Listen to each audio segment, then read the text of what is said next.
To the 30-yard line. So in effect, this is the third kickoff attempt for Lou Pasaglia. The first prior to time being signaled in, and the second attempt, the ball going out of bounds. So he will now move back to the 30-yard line to get this 1988 Grey Cup game underway. This time the ball bounces to Jefferson at the 10-yard line. Winnipeg wanted to start the game with a good return, and they got it. A spread punt formation. A low snap to Cameron. He gets away. An excellent kick into the wind. Drawhorn retreats into the end zone, and he's down for a single point. All during pregame warm-up, Cameron was kicking from closer than that particular punt. He couldn't reach the end zone. But as we said many times, he's the best kicker there is against the wind. This has been a good drive by the Lions. It started at their own 35. Dunigan on the reverse to Cherry. He'll score.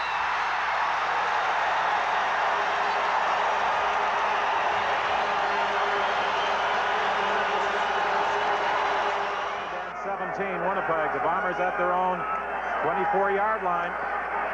James Murphy makes the catch. He's still going.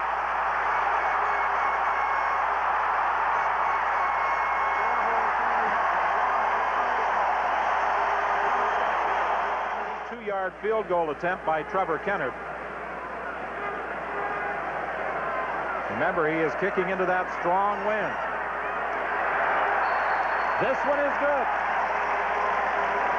With 59 seconds remaining in the opening quarter, the Winnipeg Blue Bombers, on the strength of a fine reception by James Murphy for 72 yards, reduce the deficit to 3 points. To change it. Otherwise, they're going to force you to stay in a defense. Maybe you don't want to stay in for 2 plays in a row or you get hurt. Trevor Kennard hit a 22-yard field goal attempt in the opening quarter. He'll try and tie it now from 43 yards out. It's good. Dunigan be unsuccessful in converting this 2nd and 10 play with 6:46 remaining in the opening half. It's complete. An easy touchdown for Williams.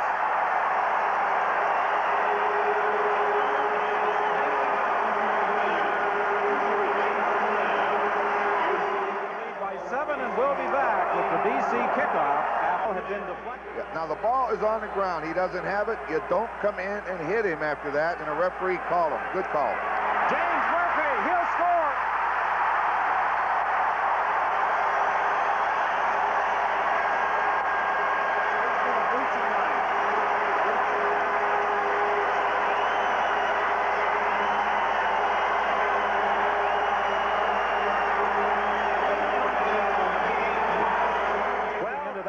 That is blowing from out of the southwest. I don't know if he can reach it. It's wide. And in the end zone, James Jefferson is going to concede a single point, but he is taking a lot of time off that clock in running around back there before finally giving up the 1 point that puts the BC Lions ahead on the missed field goal attempt by Lou Pasaglia. Trevor Kennard gets set now to get the second half underway. The Bombers going against the wind. Drawhorn on the kickoff return. Excellent run. He's into Winnipeg territory at the 48-yard hold for Lou Pasaglia on this field goal attempt of 28 yards.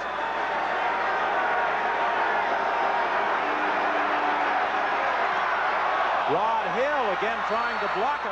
Rinchie and Wiseman are back for this third down kick by Cameron, not showing a great deal of respect. They stand at their own 40-yard line. Oh. And Cameron kicks it over their heads, surprisingly, and it takes the Winnipeg bounce. Wiseman has to go back to the 12-yard line, and then he's down at the 10. Ken Haley was the first man downfield.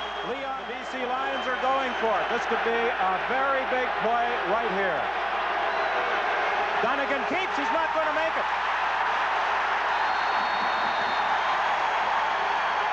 Third down gamble is not going to prove nearly as costly as it might have been. A 20-yard field goal attempt by Trevor Kennard, It's good.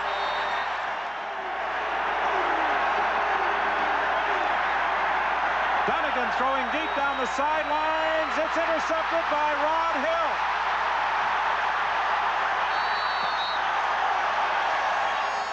But I think it just went out of bounds. Trevor Kennard, his 4th field goal attempt. It's wide. But it will go for a single point. And this game is tied at 18 with 3:45 remaining in the third. I think they're going to go after this. That 20-second clock ticking away, and the ball is snapped just in time. Drawhorn takes the ball at the 35, fumbles the football, and who's got it? Winnipeg.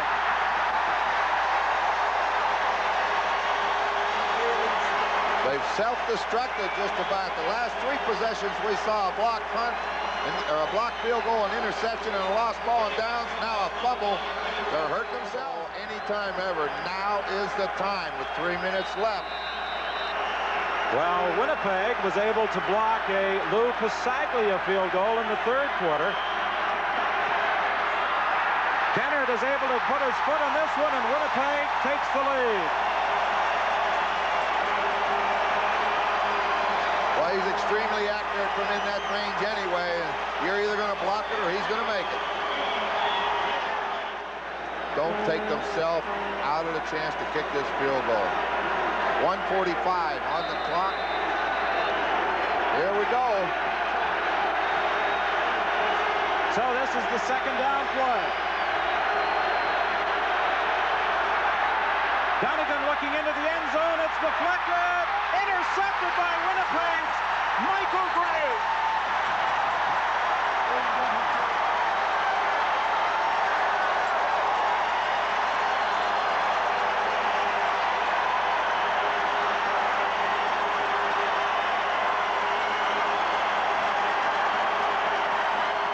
Timeouts. There's still 1:06.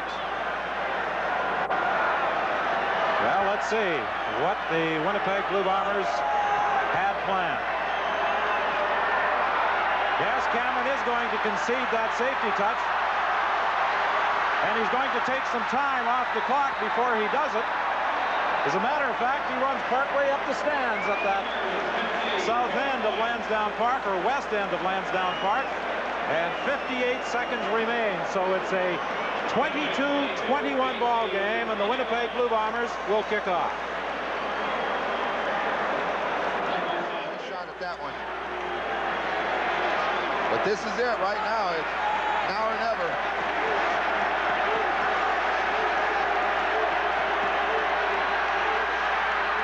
The pass is deflected at the line of scrimmage with 37 seconds remaining. The Winnipeg Blue Bombers should be able to run out the clock.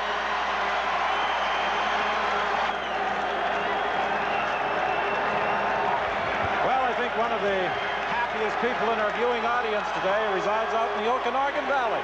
That's Bud Riley, the father of the Grey Cup winning coach, Mike.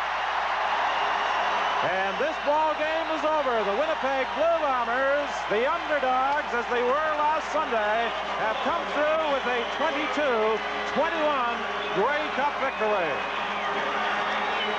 And deserved. Their defense came up time after time when everybody, and I tell you what, they shut that running game down about as well as you can. Tony Cherry ran for over 100 yards, but still that Winnipeg defense did the job. We're getting set for the presentation of the Grey Cup. It gives me great pleasure to present this trophy to the Grey Cup champions. C'est avec une grande joie que je présente ce trophée aux champions de la Coupe Grey.